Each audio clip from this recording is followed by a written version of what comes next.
Mamatay na kayo lahat!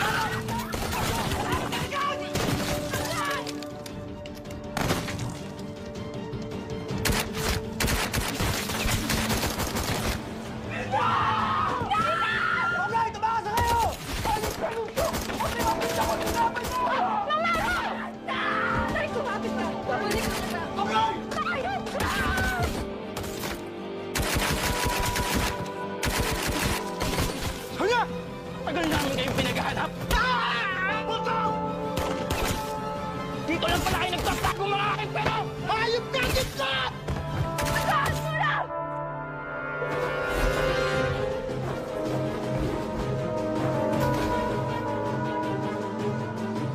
Okay!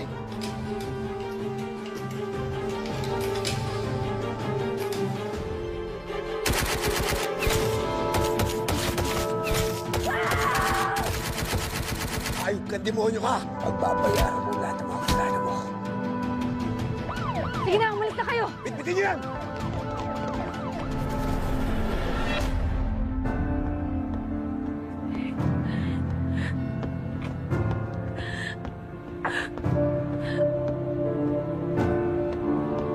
Tay. Tay. Tay, hindi. Tay.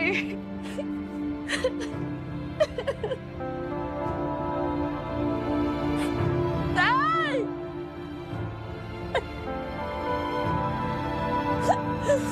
Tay, hindi mo kami mababawi ka pa, Tay. Hindi ka pa pwede mawala, Tay. Ba't ka bumitaw? Tay, hindi pa tapos, Tay. Hindi pa tayo tapos. Sabi mo, mabawi ka sa akin. Di ba? Sa mga taon na ako nung ka, Tay, di ba sabi mo, mabawi ka?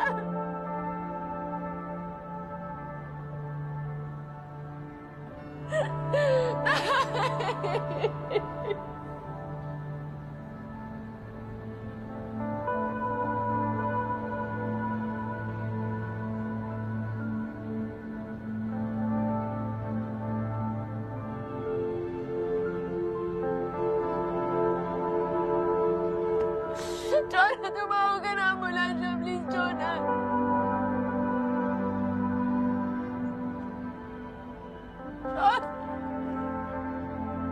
Tay!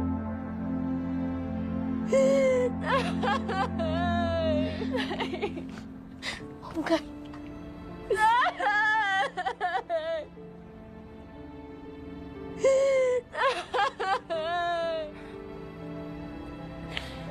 Hungay. Puntahan natin si Lola. Si Lola.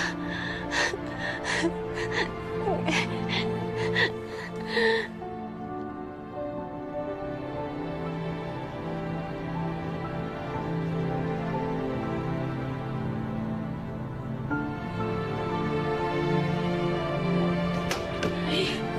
Nay! Nay!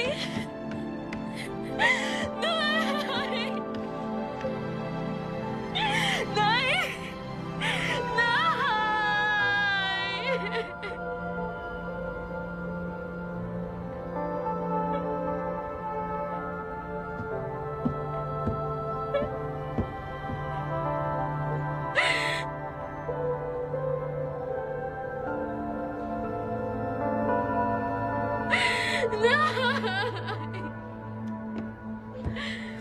Lola, Dimple, si Lola.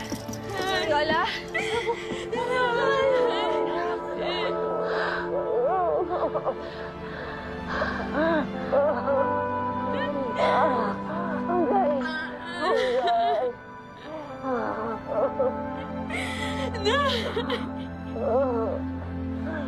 Hungay, ang tatay mo. Nasaan si Mauro?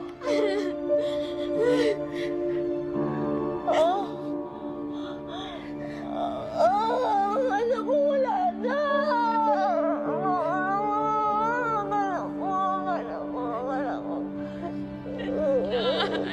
Mauro.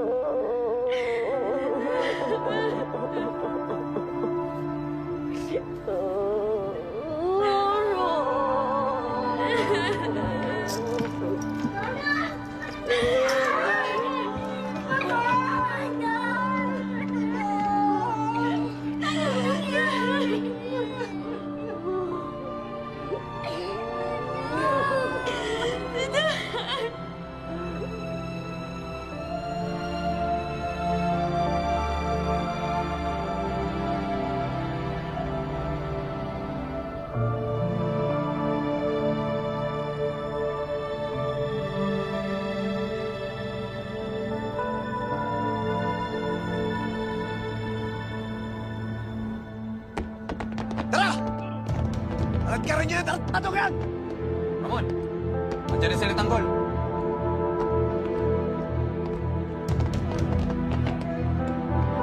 Tanggol! Dito! Sama! Tanggol!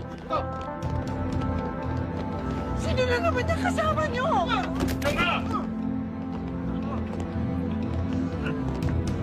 Ito ang iniipak na to. Ang nagpahirap sa... Ramon!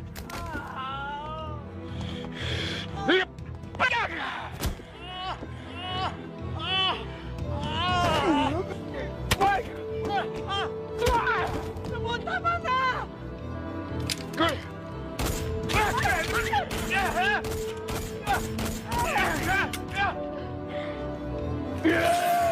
Ayan!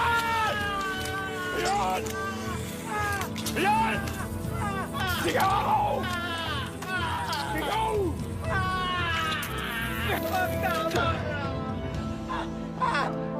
Tanda ninyo. Papa! Huwag na! Kinakailangan natin siya. Siya ang gagamitin natin laban sa mga girero. Sila ang mga ginamit ng mga girero para dayain ang eleksyon. Tanggol, magtitiwala ka sa tarantadong yan? Lo, siya na lang natitirang alas natin para lumabas ang katotohanan na ako talaga ang nanalo sa eleksyon.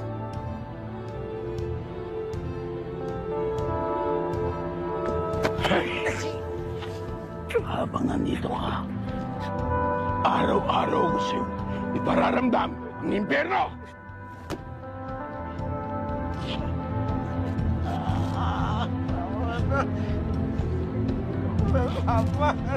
Sige! Buhatin nyo! Siguraduhin nyo hindi makakatakas.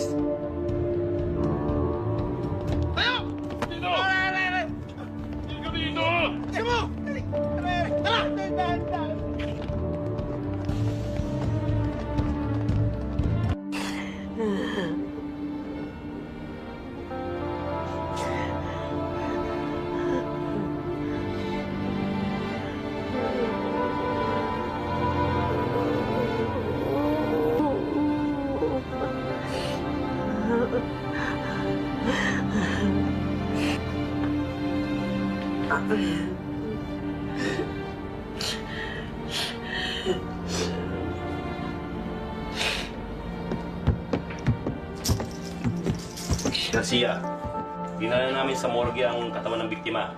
I-identify namin ang mga suspek sa insidenteng ito. Salamat. May naisip ba kayong dahilan kung bakit pakay ng mga gunmen ng pamilya nyo? May criminal record ang isang biktima, si Mauro Garcia. Hindi kaya may kinalaman ng buhay niya sa pagsalakay ng mga gunmen? Pasensya na, Lorca, Kalanyas, pero hindi pa kaya ng kaibigan kong sagutin yung mga tanong niyo. Pwede bang mamaya na siya mag-issue ng statement? O sige, nakikiramay kami.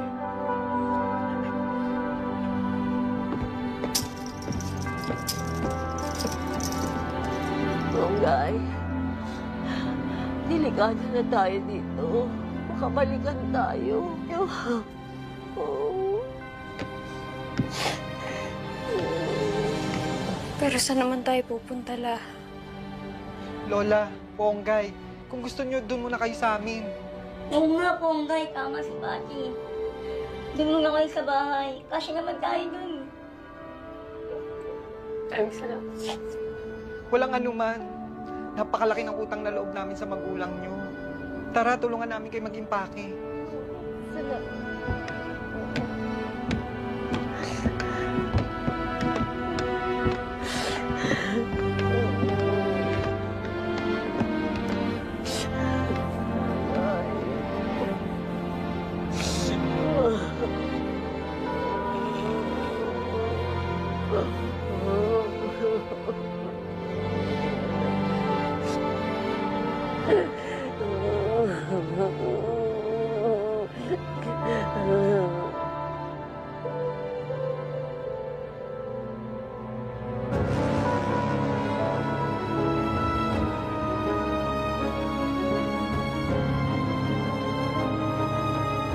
Patawarin mo ako, Ponggay. Kung nadamay pati ang pamilya mo na dahil sa akin. Pero pinapangako ko, sisingilin natin ang mga taong gumawa nito sa pamilya mo. Pagbabayarin natin sila.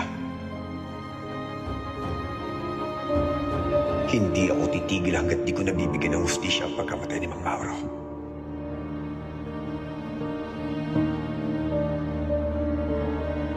Dilo! Huwag, hindi na ako lalab. Pasok mo yan! Pasok! Huwag! Anong gagawin niyo sa akin? Ano to? Matay! Gusto mo? Tumabay! Okay na! Kunin! Kunin! Hindi ako lahat! Hindi ito si Uwe eh!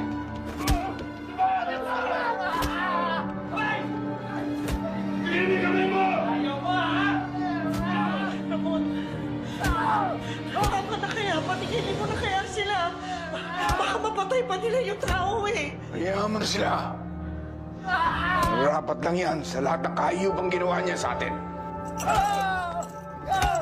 Gusto mo? Yakat ka rito. Hindi ba ako nyo? Ang dapat talaga sa hayop na yan, pinapatay! Hayaan nyo sila! Huwag ka na lumaban! Tulad lang po ako kunin ka! Tulad nyo! Ayaw mo ha! Tasok mo!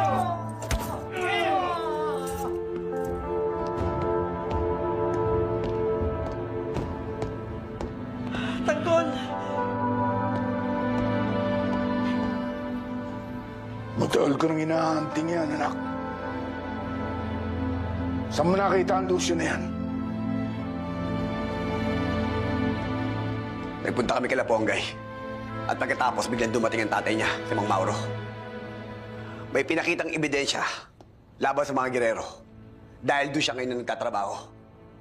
Nagulat na lang po kami. Bigla na lang kami pinagbabaril ng grupo ni Lucio.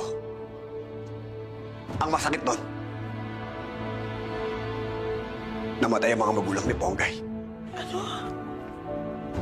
Namatay ang mga magulang ni Ponggay. Eh, kamusta na siya ngayon?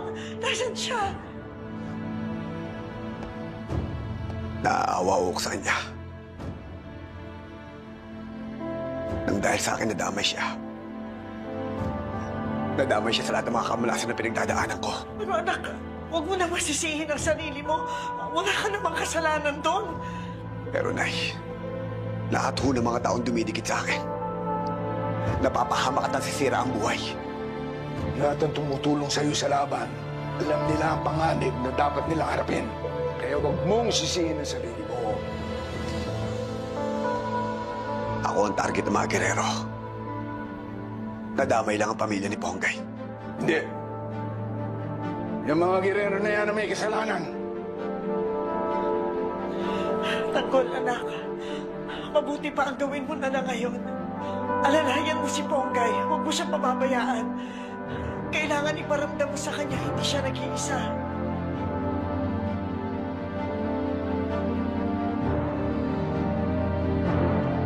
Huwag mo kayo mag-alala, Nay. Hindi ko siya pababayaan.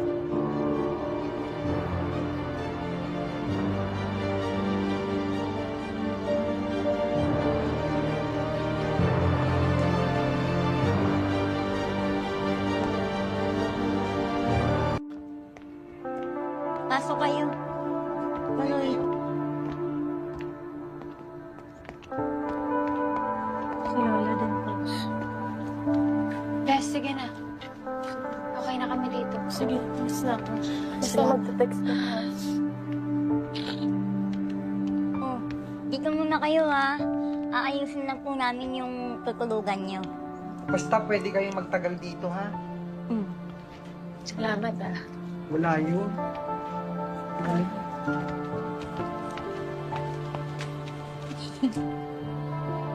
Di ko alam kung saan o paano tayo magsimula ulit. Di ko alam.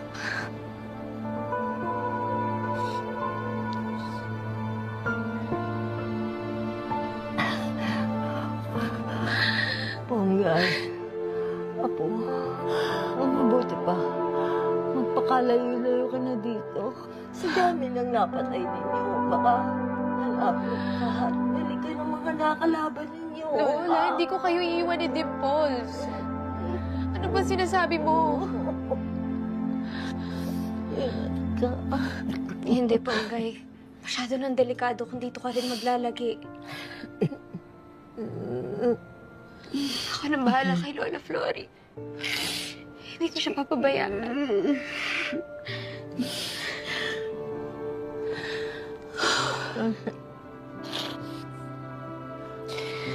Baka ako lang din magdadala ng peligro sa inyo. Masyado nang marami ang nangyayari sa pamilya natin. Anong plano mo? Saan ka pupunta? Hindi ko alam. Ikaw na bahala na. Basta hindi ko hahayaan may mangyari sa inyo ulit. At mananagot kung sino man ang may kasalanan sa pagkapatay ni Tatay at Tita Linda. Mananagot siya. Mananagot siya.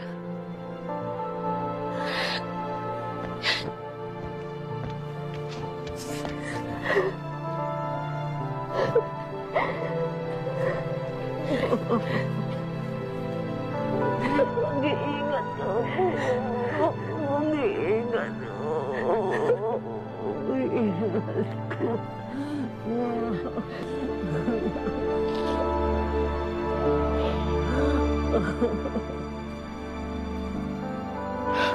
Tangol! Ayos na! Nakagat na tayo kay Lucio.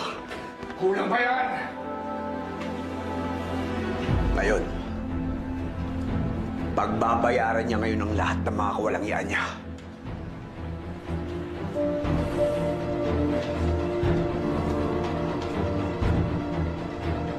Tanggol! Tanggol! Tanggol, may bisita ka. Nasaan ang pumatay sa tatay ko? Nasaan? Nasaan? Ponggay.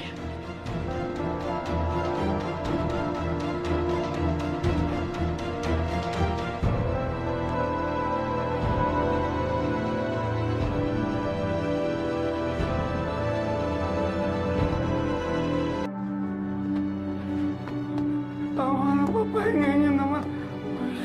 Papahingay niyo naman ako. Magang-maga ng mga katawan ko. Ayos ka! Ayos ka! Ayos ka na! Ano dapat nabubuhay ang katulad mo? Dapat siyang mamatay! Pinay mo yung tatay ko! Tawarin mo na. Ayok ka! Ayok ka! Ito yung tatay mo, tapos umamin pa din kay Tanggol. Ayok ka! Tara na!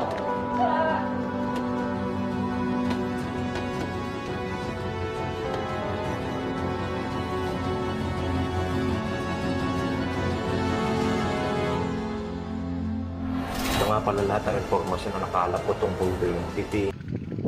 लाजवाब आगाज सद्दू खान अब राना सन्नी आ रहे हैं जिसका इंतज़ार था अल खैबर को भी और शायकीन क्रिकेट को भी।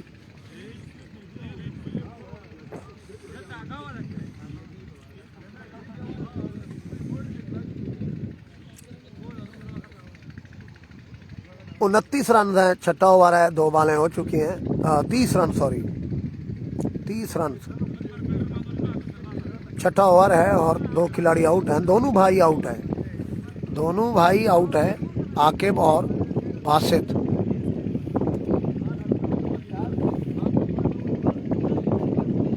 आशिफ जी आउट कितने हुए हैं? आसिफ खान आउट, 2 आउट। तो राना सन्नी आए हैं जी, बड़ी भारी जिम्मेदारी होगी इन पे, क्योंकि अभी तक कोई अच्छा आगाज़ नहीं मिला राइजिंग स्टार को, कोई अच्छी बल्लेबाजी जो देखने को मिली हो। तो राना सन्नी कैप्टन है टीम के, बड़े अच्छे बल्लेबाज हैं, बड़ी क्लास रखते हैं। ओके जी, वकास अशरफ, सद्दू खान तीसरा बॉल करेंगे, विकेट मिला है,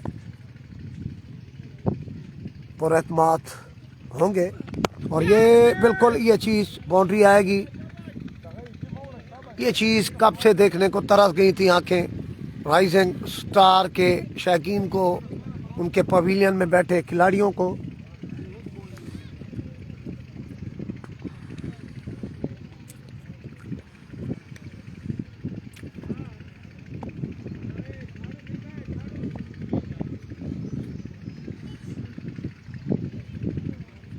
गेम ऑन है। ओ अच्छी कीपिंग, यकीनी 4 रन रोके। वाइड बॉल था। Waqas Basra welcome captain Jinnah cricket club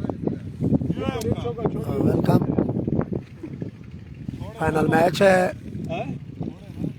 126 run defend किए हैं इस टूर्नामेंट में। सबसे कम टारगेट को डिफेंड किया था राइजिंग स्टार।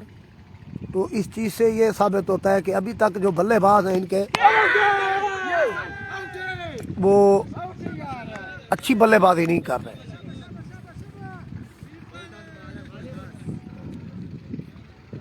ब्रेव होके खेलना पड़ेगा। जो 2 पहली विकेटें गिरी थी वो भी थोड़े दबे हुए थे, प्रेशर में थे।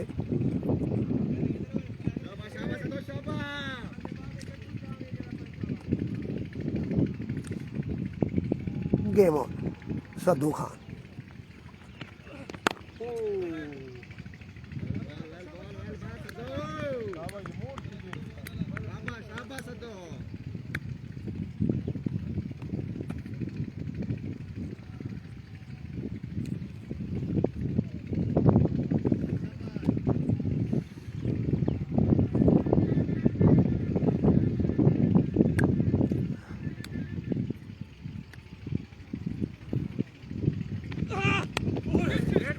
बॉल है और ये 4 रन मिलेंगे। मैच फील्डिंग रिजवान मूसा की। 4 रन। नदीम खोसा जी खुशामदीद जी। तो ओवर हो चुके हैं जी 6, तकरीबन 40 के करीब स्कोर होगा। मजहर भाई स्कोर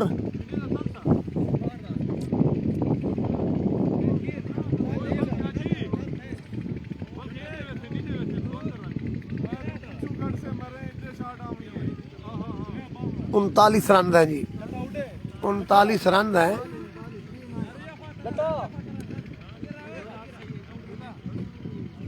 मलिक काशिफ कह रहे हैं आज अल खैबर की पूरी टीम है, इनकी खैर नहीं। भैया ये मेरे ख्याल में गलत आपकी सोच है। ये जितनी भी बड़ी साइड है ये अभी तमाशा लगेगा, जाहिर सी बात है वो भी अच्छी साइड है। 140 30 40 आप देखना मैच कैसे होता है। 130 से 40 रन आप मैच देखना। नो डाउट इस वक्त कंपेयर करें अल खैबर क्लब फेवरेट है इस फाइनल में, लेकिन दोनों टीमें जब फाइनल में पहुंची हैं तो 20 टीमों में से निकली हैं, कोई बाई नहीं मिली इन्हें। तो वो भी अच्छा क्लब है राइजिंग स्टार। स्पिनर लेके आए हैं जट।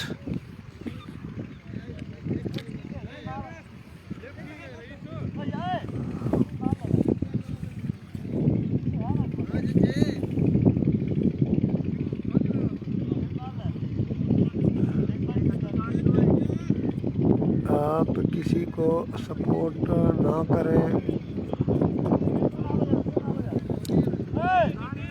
चौधरी पर यार भाई असल में ना ये दोनों बराबर की साइड है।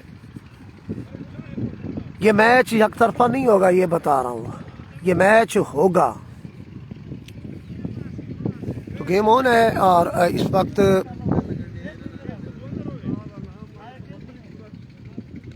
जिशान कलीम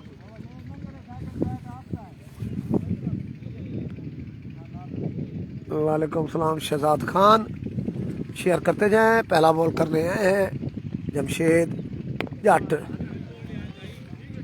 काफी दूर बॉल था।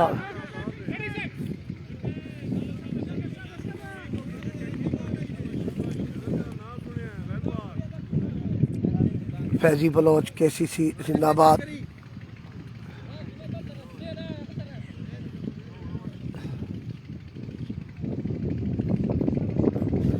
राउंड चेंज किया है, सामने बेहतरीन बल्लेबाज राना सनी। ओ ट्राई पे गए थे, सिंगल स्कोर होगा क्योंकि पहले बल्लेबाजों ने कोई स्कोर ख़ास नहीं बनाए, तो सनी के लिए थोड़ा तेज़ खेलना, एक जो उसका माइंड मैं देख रहा हूँ सोच कि तेज़ खेलूँ, तो वो दिखाई दे रही है। इम्तियाज़ अहमद वेलकम, हबीब वेलकम भैया, शुएब बलोच रईस को सलाम देते हैं जी, बिल्कुल। ओहो 4 रन से मिल गए हैं जी। मामू ने चक्कर दिया अहम खान को और गया 4 रन थर्ड मैन।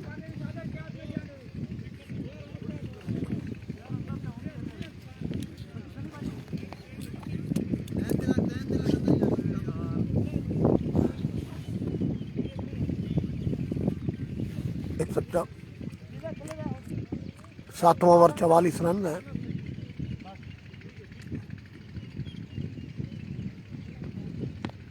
और ये बिल्कुल यहाँ ट्राई की थी बाउंड्री की, लेकिन सिंगल स्कोर होगा।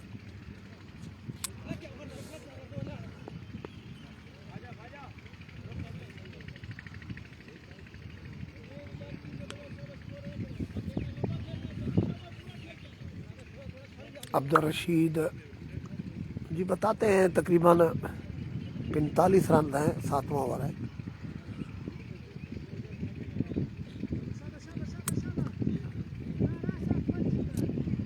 मजीद इस ओवर के बाद बिल्कुल आपको कंफर्म बताएंगे रन कितना बन चुके हैं जी। तो गेम ऑन है जमशेद जट।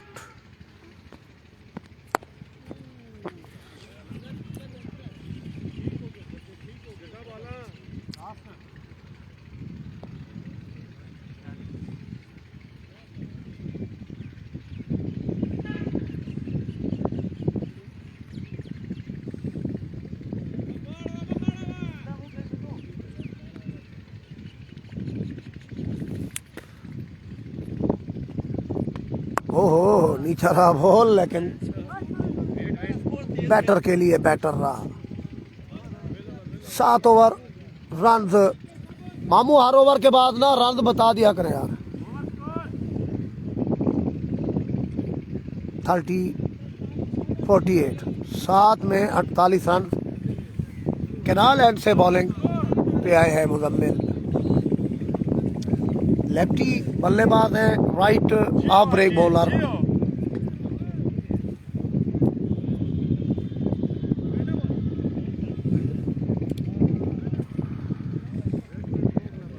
एक मिनट यार, किसी के 2 खड़े इथे आ जाओ। अच्छा खबर है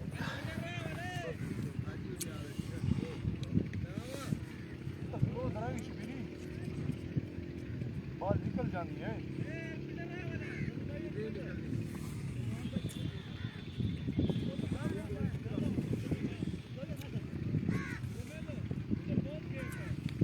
फोर्टी 48 रन 7 ओवर, 2 खिलाड़ी out. Shahid Khan welcome ji, legend of KCC cricket club. शायद बुल्ला बलोच तेरी जिंदगी दी खैर होवे, तो आखिरी एंड होला तेरे बाद मास्टर जियाउर रहमान है। शायद बलोच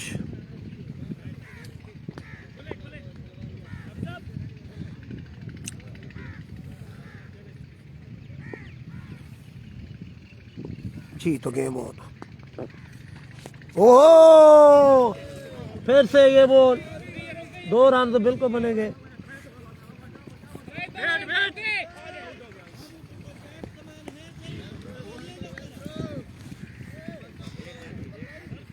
बॉल बेसुआ वकील एम खान पे 2 रन तो बने हैं। मुजम्मिल बहुत अच्छा बॉलर है। पिछले मैच में यानी क्वार्टर फाइनल मैच की बात करूं तो 3 विकेटें ली थी, बड़ी विकेटें, और वो विकेटें थी यूनाइटेड क्रिकेट क्लब की स्ट्रॉन्ग बैटिंग के अगेंस्ट बड़ी अच्छी बॉलिंग की थी, जिसमें जुनैद हमीद, आसिफ चिट्टा जैसे बल्लेबाजों को आउट किया था मुजम्मिल ने। और ये बिल्कुल डॉट बॉल।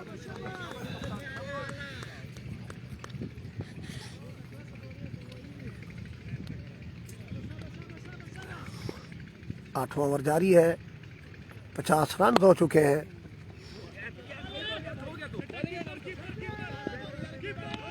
और ये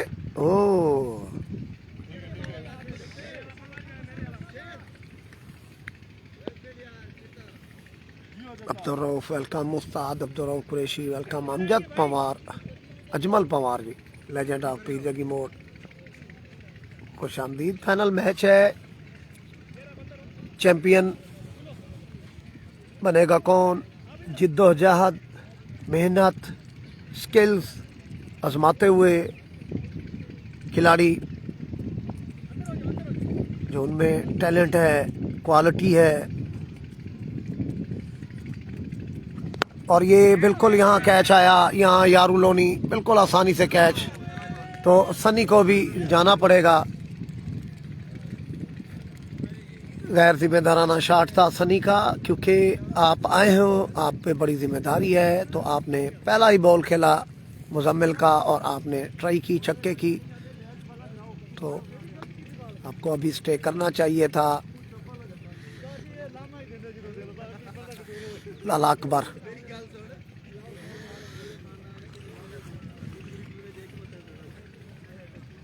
तीन खिलाड़ी आउट है, 51 रन हैं, 8वां ओवर है।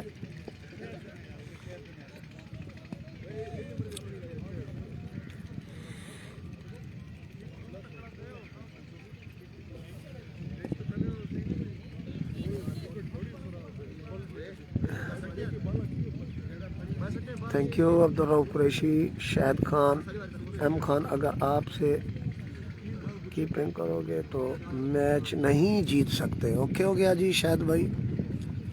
बिल्कुल कीपर का बड़ा अमल दखल होता है, लेकिन शायद भाई यहाँ कीपर का कसूर बिल्कुल मैं नहीं कहूँगा। यहाँ जो विकेट, असल में एक फैक्टर मैं ये भी बताता चलूँ, ये जो टूर्नामेंट कराते हैं उनकी एक, उनमें ये चीज़ मैं ऑन द रिकॉर्ड में बता रहा हूँ,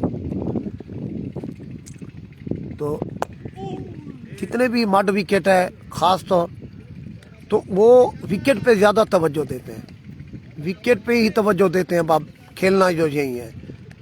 आज तक किसी ऑर्गेनाइजर ने ये नहीं देखा कि विकेट के पीछे जहाँ कीपर खड़ा होता है उसको भी बैलेंस किया जाए जगह को,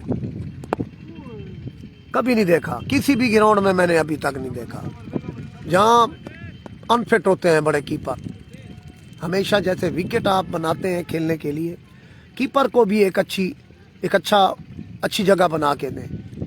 अनइवन बॉल आता है, कभी उनके मुंह पे लगता है, बॉडी पे लगता है, अनफिट होते हैं। यहाँ 3